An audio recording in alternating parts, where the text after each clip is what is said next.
Once upon a time, in a kingdom far, far away, there lived a kind and gentle girl named Cinderella. In the first part of her story, we learned about her difficult life with her wicked stepmother and stepsisters.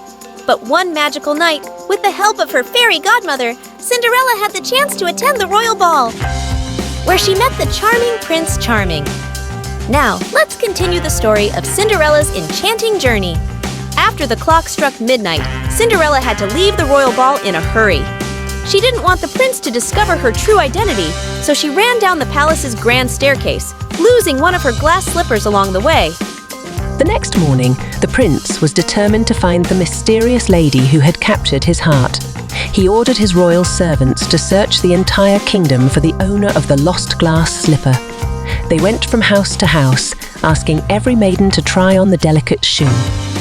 In Cinderella's house, her wicked stepsisters tried desperately to squeeze their feet into the tiny slipper, but it was no use.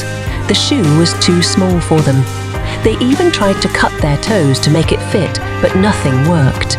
When it was Cinderella's turn to try on the slipper, her stepsisters laughed and mocked her.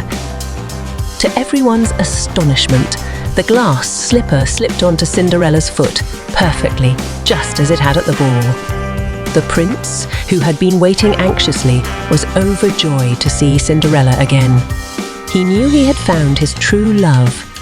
Cinderella's stepmother and stepsisters were left in shock as they watched the prince and Cinderella embrace. They realized they had been unkind to her all these years and felt guilty for their cruel behavior. But Cinderella was forgiving and kind-hearted. She forgave her stepmother and stepsisters for all the pain they had caused her. With the prince by her side, she invited them to live in the palace, where they all learned the importance of kindness and love. Cinderella and Prince Charming were married in a grand royal wedding ceremony, and they lived happily ever after. Their love and kindness radiated throughout the kingdom, and they were known as the most beloved rulers in the land.